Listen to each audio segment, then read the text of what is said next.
morning, fellow readers of the Bible. This is Janice. This is January 6th, and we are looking at Job 10 through 13. At this point in Job's ordeal, we see that he loathes his own life. He speaks from the bitterness of his soul. And what I see in this is that God can handle our honesty.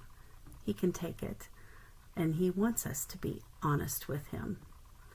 When life's hard multiplies, whether it's financial loss or illness or broken relationships or wounds or overwhelm, it's natural for bitterness to fill our hearts.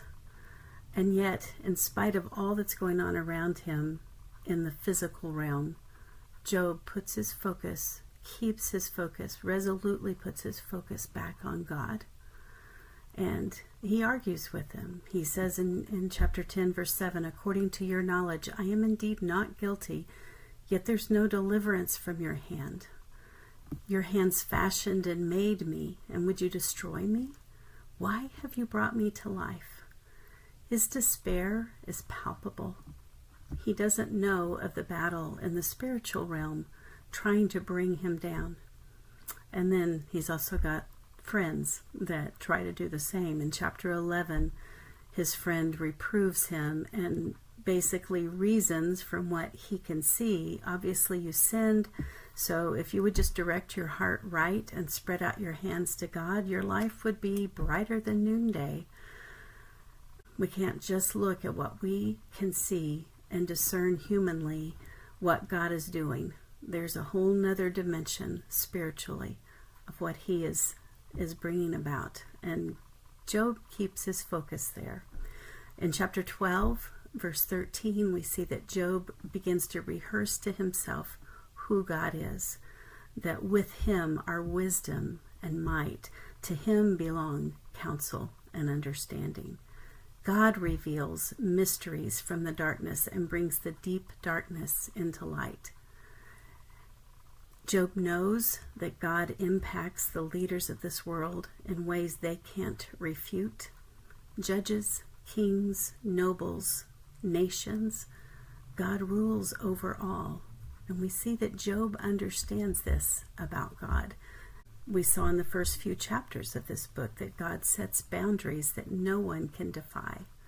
God is king, and Job knows that. Again, in 13:3, we see Job's focus is to speak to the Almighty and to argue with him rather than with these men who smear lies and are worthless physicians to Job. They're not helping him at all. I love that this name is used for God, Almighty. We would also say the El Shaddai, the most powerful, all-sufficient one. That is one of God's names. The one who pours forth blessings. And when I was first introduced to that name, it was given with the illustration of a cloud pouring out rain on the ground. And the ground that is hard does not receive that blessing of rain, but rather accumulates into destruction, to wash things away, to destroy. But the ground that is soft or plowed up receives that rain, that blessing, and it's nourishing. So that reminds me to think of what is the state of my heart. Am I letting bitterness harden me through the hard things that are going on? Or am I keeping my focus on God, trusting him, and letting him bless through the hard, through the storms? He can still pour blessing into our lives. I love, my favorite verse in this text is 13:5, where Job says, "Though he slay me, I will hope in him. Nevertheless, I will argue my ways before him." Job still doesn't understand why, the whys of all his loss and grief, but he does know God, and he continues to trust and hope in him.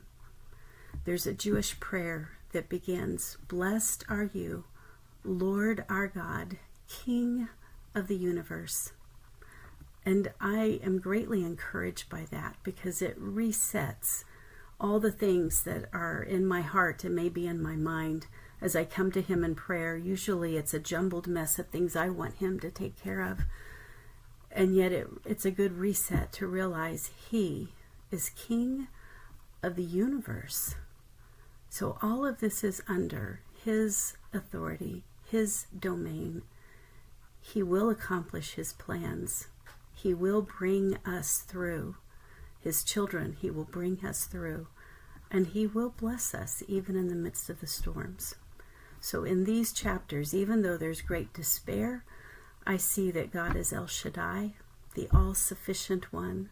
I see that Job knows him. And if Job knows him, then I can begin to know him too, know God too.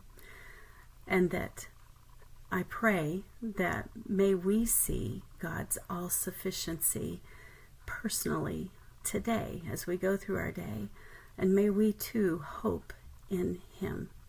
Blessings to you today, and we'll continue in Job tomorrow.